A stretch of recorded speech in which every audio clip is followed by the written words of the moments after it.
আমাদের সন্তানেরা বাপ মাকে বৃদ্ধাশ্রমে পাঠায় না, কি পাঠায় নাকি? পৃথিবীতে যতগুলো বৃদ্ধাশ্রম আছে আপনাদেরকে একটু যাচাই বাছাই করার জন্য বলে, আমাদের গাজীপুর মণিপুরে আছে বৃদ্ধাশ্রম, উত্তরাতে আছে, যত জায়গার মধ্যে বৃদ্ধাশ্রম আছে একটুখানি যান, নিজেরা একটু পরখ করে দেখেন, খোঁজ খবর নিয়ে দেখেন, সেখানে বড় বড় শিক্ষিত লোকের বাপ মা পাওয়া যায়, বড় বড় শিল্পপতিদের বাপ মাকে আপনি বৃদ্ধাশ্রমে পাবেন, বড় বড় অফিসারের বাপ মাকে বৃদ্ধাশ্রমে পাবেন। কোরআন বক্ষে ধারণ করে চ্যালেঞ্জ করে বললাম, কসম আল্লাহ, একজন হাফেজের মা, একজন আলেমের বাপ মাকে আপনি গোটা দুনিয়ার কোন বৃদ্ধাশ্রমে পাবেন না।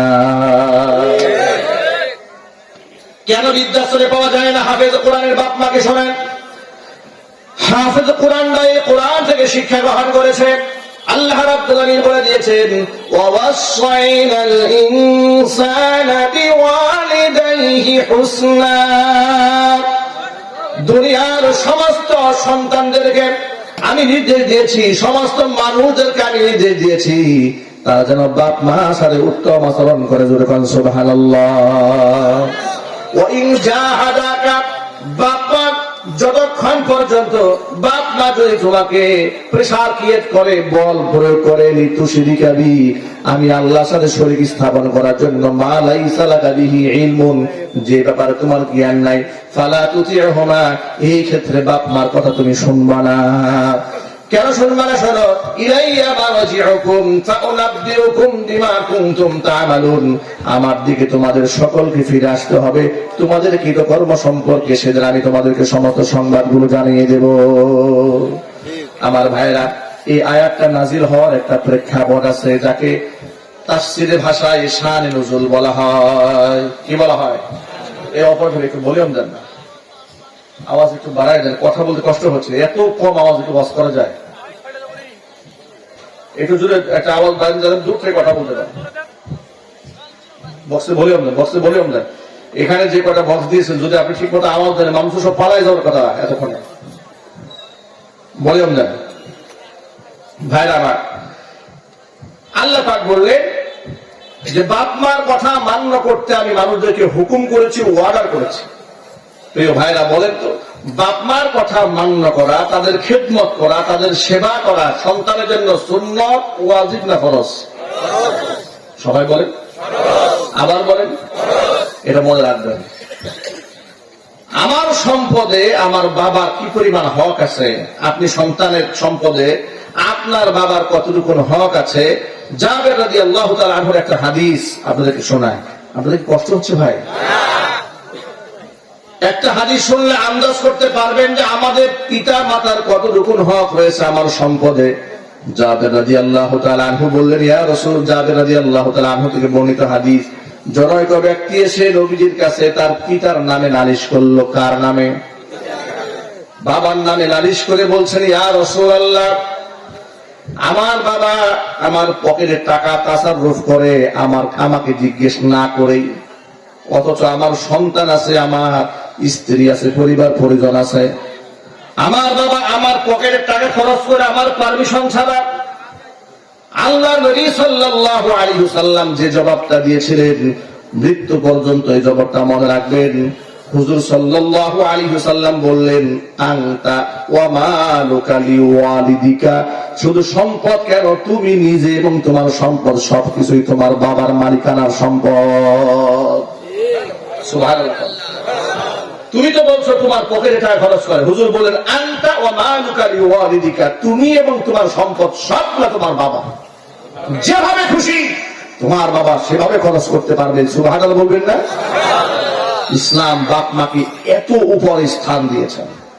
এটা যখন আমরা শিখেছি, এটা যখন আমরা জেনেছি, তখন আমাদের সম্পদ বাপ মার পেছনে ঢালতে আমাদের বিবেক বাধ্য, দূরের কথা আমাদের ইবাদত মনে হয়, সওয়াব মনে হয়। বড় দুঃখ নিয়ে কথা বলি, একটা বিদেশে যারা থাকে, প্রবাসে থাকে, অনেক সন্তান এমন আছে, শীতের সময় শ্বশুরের জন্য কম্বল পাঠিয়ে দেয়, গায়ের মধ্যে লিখে দেয়, এটা আমার শ্বশুরের কম্বল, এটা শালার কম্বল, এটা শালির কম্বল, এটা ভাইরা ভাইয়ের কম্বল। 3-4টা কম্বল পাঠিয়ে দিয়েছে, কিন্তু মায়ের জন্য একটা কম্বল নাই, বাবার জন্য কম্বল দেওয়া হয় নাই। আমি বিভিন্ন মাহফিলে গিয়ে এমন বৃদ্ধ মানুষের ঘরের মধ্যে ঢুকেছি, গিয়ে দেখেছি সন্তানরা খুব লাক্সারিয়াস জীবন যাপন করে, কিন্তু বাপ মাকে এমন একটা ঘরের মধ্যে রেখেছে যে ঘরটাকে ঝাড়ু মুছে দিয়ে পরিষ্কার করার লোক নাই। জিজ্ঞেস করলাম ব্যাপারটা কি? বাপ মাকে এমন অবস্থায় রাখা হয়েছে কেন? ভালো একটা চাদর নাই, ভালো একটা কম্বল নাই। বলে হুজুর বুড়া হয়ে গেছে তো, ভালো কম্বল দিলে বুড়ি নষ্ট করে ফেলে, এই জন্য কম্বল দেওয়া হয় নাই। ভালো চাদর দেওয়া হয় নাই কেন? বলে পানির পিক দিয়ে চাদর নষ্ট করে ফেলবে। আহারে কপাল পুরা। বাপ মাকে ভালো চাদর দেয় নাই কেন জানেন? পানির পিক দিয়ে নাকি চাদর নষ্ট করে ফেলবে, এই জন্য ভালো কম্বল দেয় নাই, ভালো চাদরও দেয় না। এমন অনেক সন্তানদেরকে দেখেছি দামি দামি স্যুট পরে, দামি দামি কোট পরে, বাপ মার গায়ে একেবারে কম দামি জামা আছে না নাই? কথা বলেন। বাপ মার ঘরে যাবেন, দেখবেন ঘরের মধ্যে ভালো একটা বিছানা নাই। জিজ্ঞেস করবেন কেন নাই? বলে বুড়া মানুষ তো নষ্ট করে ফেলে। কেমন বিবেক আপনার? আমি আপনি যখন ছোট্ট ছিলাম, আমার বাপ মা প্রচন্ড শীতের রাতে নিজেরা কোনোদিন এই চিন্তা করে নাই যে পেশাব করে বিছানা নষ্ট করে ফেলবে, এই জন্য ওরে নিচে শোয়াই রাখি। বরং বিছানায় শুয়েছে, যদি বিছানায় পেশাব করে দিয়েছি, বিছানা ভিজে গেছে, প্রয়োজনে ভিজা জায়গায় ভিজে শুয়ে আমার বাপ মামাকে বুকের সাথে আগলায় রেখেছে। ঠিক কিনা বলেন? এইভাবে আমাদেরকে লালিত পালিত করে বড় করেছে যিনি। বৃদ্ধ বয়সে আসার পরে আপনি কেমনে তারা অবহেলা করলেন? কি করে করলেন? ইসলাম বলে দিয়েছে খবরদার সন্তানেরা, রিদাল্লাহি ফি রিদাল ওয়ালিদাইনি ওয়া সাখাতুল্লাহি ফি সাখাতিল ওয়ালিদাইনি। বাপ মা যদি খুশি হয়ে যায় আল্লাহ খুশি হয়ে যাবে, বাপ মা যদি নারাজ হয়ে যায় আল্লাহ রাব্বুল আলামিন ওই সন্তানের প্রতি নারাজ হয়ে যায়।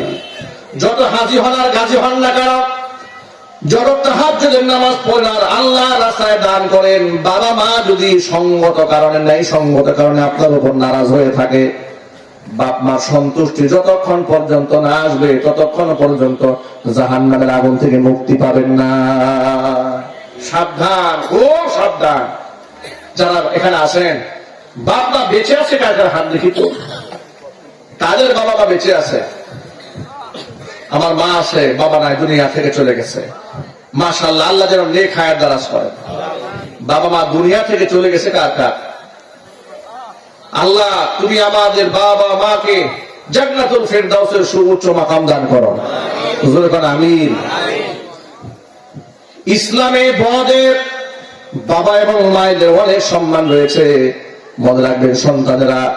কোরআন মাজিদ আল্লাহ রাব্বুল আলামিন বলে দিয়েছেন, ইয়াসআলুনাকা মাযা ইউনফিকুন قل ما أنفقتم من خير فللوالدين والأقربين واليتامى والمساكين وابن السبيل وما تفعلوا من خير فإن الله به عليم.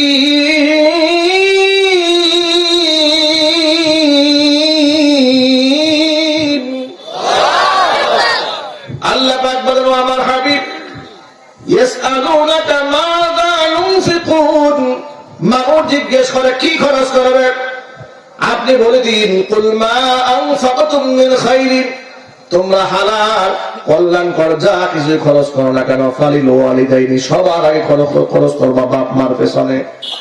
সুবহানাল্লাহ। সবার আগে কাদের পেছনে খরচ করবে? কথা বলে না কেন? সবার আগে বউয়ের পেছনে, সন্তানের পেছনে। কাদের কাছে জুড়ে বলেন, কাদের জন্য? সবার আগে বাপ মার জন্য যদি আপনি অর্থ ব্যয় করেন, আল্লাহ ইজ্জত বাড়াই দিবেন দুনিয়াতে, ইজ্জত বাড়াবেন আল্লাহ তাআলা আখিরাতে। আল্লাহর নবী রাহমাতুল লিল আলামিন সাহাবীদেরকে একবার কাহিনী শোনালেন, ও সাহাবীরা শোনো, তোমাদেরকে একটা ঘটনা শোনাই। সালাসাতু নাফারিন মিম্মান কানা ক্বাবলাকুম, তোমরা এই দুনিয়াতে আসার আগে বনী ইসরাইল সম্প্রদায়ের 3 জন ব্যক্তি দূরে কোথাও সফরে বের হয়েছিল। সফরে তারা বের হওয়ার পরে চলতে চলতে তারা ক্লান্ত পরিশ্রান্ত হয়ে যায়। মনে মনে ভাবলো, ক্লান্ত হয়ে গেলাম, যদি একটু বিশ্রাম নিতে পারতাম। কোথায় বিশ্রাম নেব? পাহাড়ের গুহায় গিয়ে আশ্রয় নিয়েছে। পরের দিন সকালে তারা বের হয়ে যাবে। রাতের বেলায় প্রচন্ড ঝড় হয়েছে, বৃষ্টি হয়েছে, পাহাড়ের উপর থেকে বড় একটা পাথরের টুকরা গড়াতে গড়াতে গড়াতে এসে যে গুহার মধ্যে তারা ঢুকেছিল গুহার মুখটার মধ্যে এসে আটকায়া যায়। 3 জন ব্যক্তি গুহার ভেতরে বন্দী হয়ে গেল। তখন তো মোবাইল যোগাযোগ, ইন্টারনেট ব্যবস্থাপনা ছিল না, হাজার হাজার বছর আগের কথা। মানুষ অ্যাভেলেবল রাস্তা দিয়ে চলেও না। তারা মনে মনে ভাবলো এই জায়গায় যদি আমরা পচে গলে মরে হাড্ডি সার হয়ে যায়, দুনিয়ার কেউ জানবেও না, দুনিয়ার কেউ শুনবেও না। কিন্তু তারা 3 জন ছিল ইমানদার। তারা এতটুকু বিশ্বাস রাখতেন এই দুনিয়াতে যদি কেউ শুনতে নাও পারে কোন একটা জায়গা থেকে, একজন সত্তা আছেন, তিনি শুনতে পান। তিনি কে? যেখানে কেউ দেখে না সেখানে একজন দেখতে পান। তিনি কে? যেখানে কেউ সাহায্য করতে পারে না সেখানে সাহায্য করতে পারেন কে? 3 জন ব্যক্তি পরামর্শ করলো, আজকে আমরা আমাদের রবের কাছে আমরা সাহায্য চাইবো আমাদের জীবনের শ্রেষ্ঠ ইবাদতের বিনিময়ে, যেটা আমরা আল্লাহর খুশির জন্য করেছি। এক ব্যক্তি আল্লাহর কাছে হাত তুলে বলল, রব্বুল আলামিন, আমার ঘরে বৃদ্ধা মা আছে, বৃদ্ধ বাবা আছে। আমার প্রতিদিনের রুটিন হলো বাপ মার মুখে খাবার তুলে দেওয়ার আগ পর্যন্ত আমি নিজেও খাবার খাই না, আমার সন্তানদেরও খাবার খেতে দেই না। সুবহানাল্লাহ বলেন না ভাই? এত আসতে বলেন কেন আপনারা? এমন সন্তান কি পৃথিবীতে অ্যাভেলেবল আছে? একজনও বর্তমানে পাওয়া যাবে না। একজনও পাওয়া যাবে না জগতে। লোকটা বলে, রব্বুল আলামিন, আমার বাপ্পার মুখে খাবার তুলে দেওয়ার আগ পর্যন্ত আমি নিজেও খানা খাই না, আমি আমার সন্তানদের খাবার খেতে দেই না। এটাই ছিল আমার দৈনন্দিন রুটিন। রাতের বেলায় একদিন বাড়ি ফিরতে আমার দেরি হয়ে গেল। বাড়িতে ফিরে গিয়ে দেখি আমার বৃদ্ধা মা বৃদ্ধ বাবা উভয় ঘুমিয়ে পড়েছে, আমার ক্ষুধার্ত সন্তানরা জেগে আছে। বাড়িতে যাওয়ার পরে সন্তানরা এত বেশি ক্ষুধার্ত ছিল, আমাকে আবদার জানায় বসলো, আব্বা যান, দাদা দাদিকে সব সময় আগে খাবার দেন, যেহেতু তারা আজকে ঘুমায় গেছে আজকে আমাদেরকে আগে খাবার দেন। আমি আমার সন্তানদের কাকুতি মিনতে আমার দিলটা গড়ল না। আমি খাবার নিয়ে শিয়রে বাপ মার পাশে সারা রাত দাঁড়ায় থাকলাম। বাপ মাকে ডাক দিলাম না, ঘুমের বেগা সৃষ্টি হবে এই জন্য। সকালবেলা বাপ মা যখন ঘুম ভেঙেছে, আমার সন্তানের আমার পায়ের কাছে কান্না করতে করতে ঘুমিয়ে পড়েছে। তারপর ওদের মুখে খাবার আমি দেই নাই। আমার বাপ মার মুখে খাবার তুলে দেওয়ার পরে এরপরে আমার সন্তানদেরকে খাবার দিয়েছি। রব্বুল আলামিন, এই কাজটা আমি কার জন্য করেছি? যদি একমাত্র তোমার সন্তুষ্টির জন্য করে থাকি, এই বিপদ থেকে আল্লাহ আমাদের বাঁচিয়ে দাও। আল্লাহর নবী বলেন, ব্যক্তির দোয়া আল্লাহর কাছে কবুল হয়ে গেল, সাথে সাথে পাথরটাকে আল্লাহ তাআলা কিঞ্চিত পরিমাণ দূরে সরিয়ে দিলেন। কিন্তু যতটুকু পাথর সরেছে একজনও বের হওয়া সম্ভব নয়। দ্বিতীয় ব্যক্তি হাত তুললেন, রব্বুল আলামিন, আমার বাড়িতে দিন মজুরের কাজ করেছে একদল কামলা মানুষেরা, দিন মজুর লোকেরা কাজ করেছে, পারিশ্রমিক দিয়ে সকলকে বিদায় করেছি। একজন শ্রমিক পারিশ্রমিক না নিয়ে বিদায় হয়ে গেল। গরিবের টাকা, গরিবের হক কি করবো, বড় পেরেশান হয়ে গেলাম।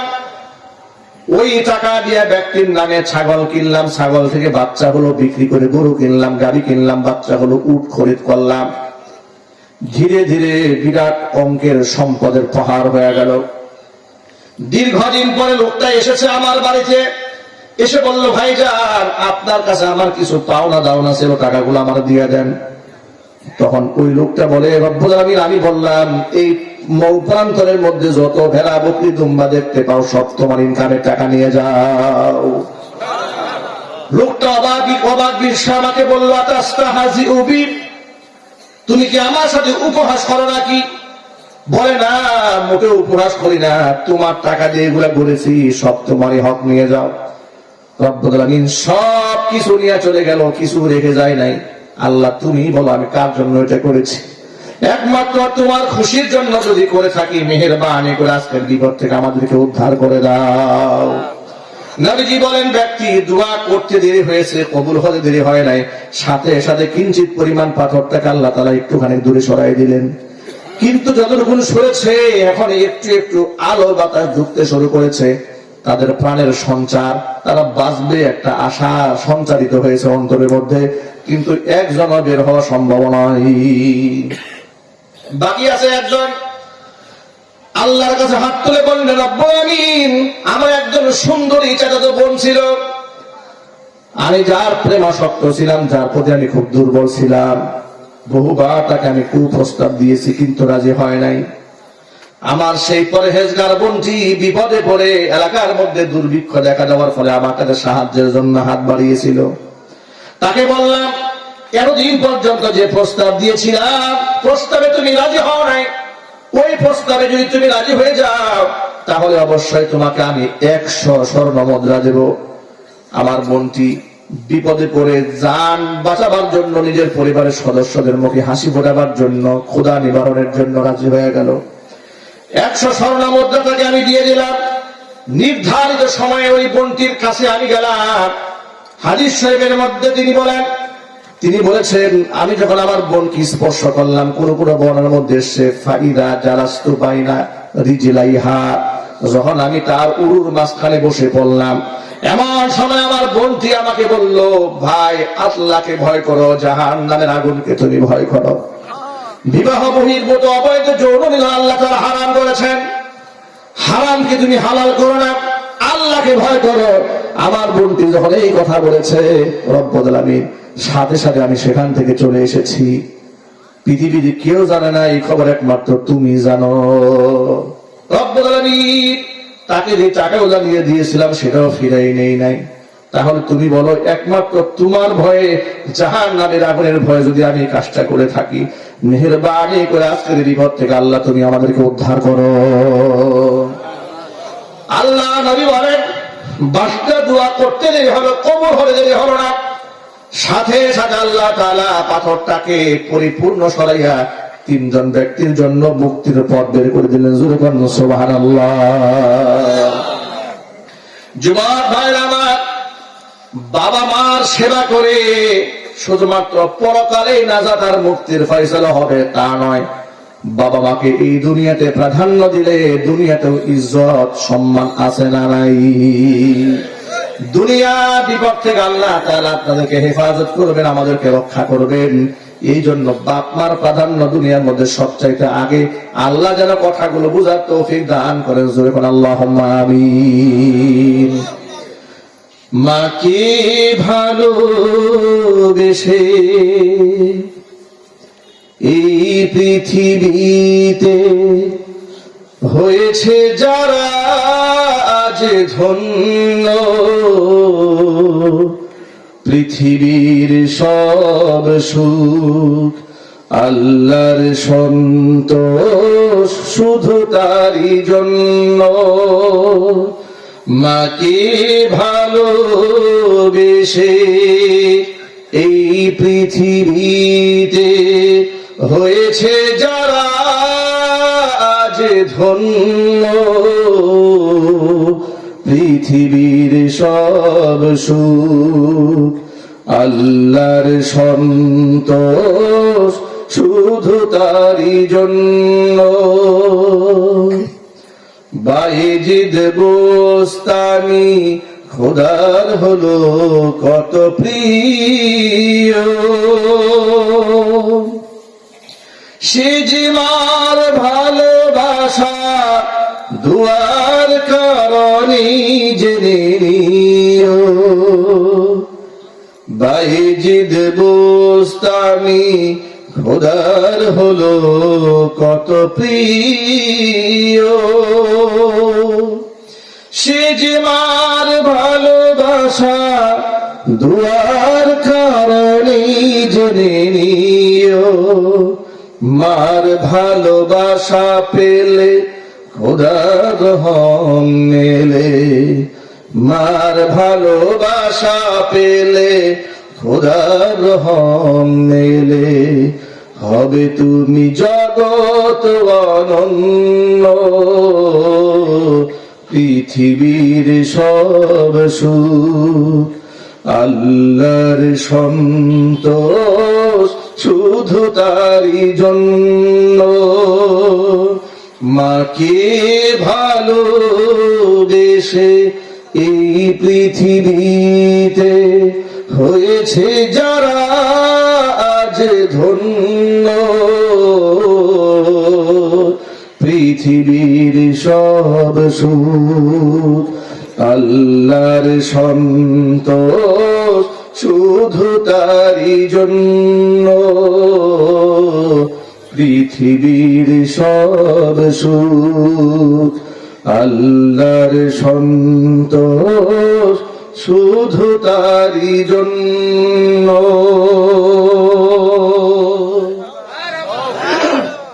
সেই বাবা মাকে মোহাব্বত করবো তো ইনশাআল্লাহ। বলুন বাড়াই যায়। আল্লাহ তাআলা যেন আমাদের বাবা মাকে নেক হায়াত দারাজ করেন। সমস্যা ভাই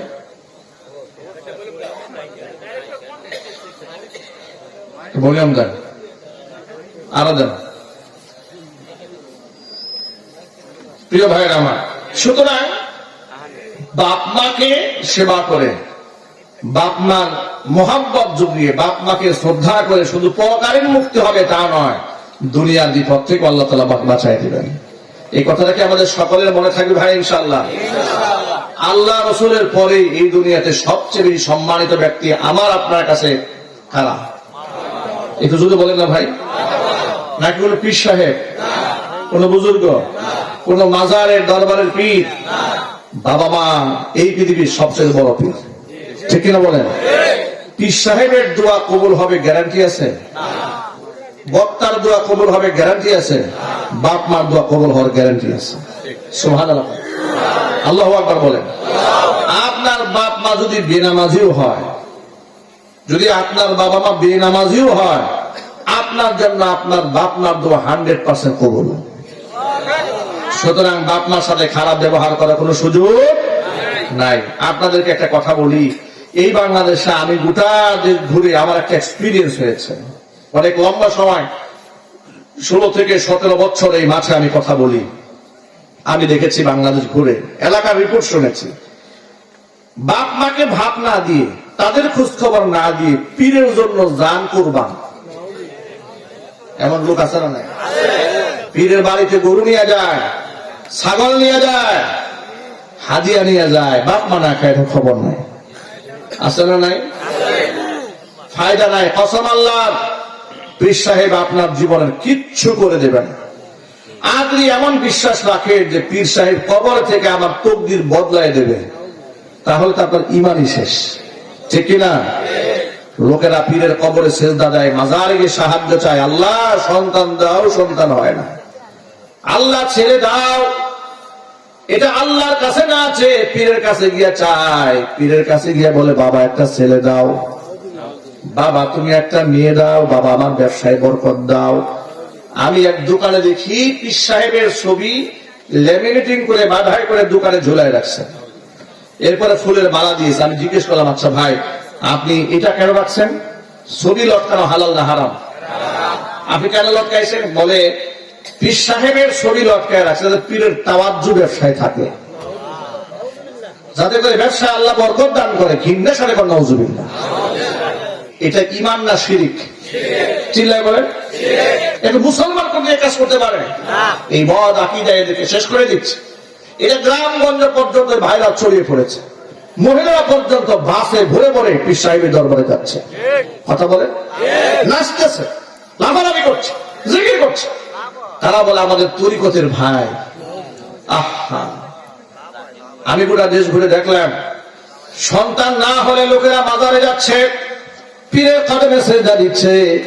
এই জন্য আমার লিখিত ছোট্ট একটা বই আমি বের করেছি, আল্লাহ যেন উম্মতের হেদায়েতের জন্য কবুল করে, জোরে বলে আমিন।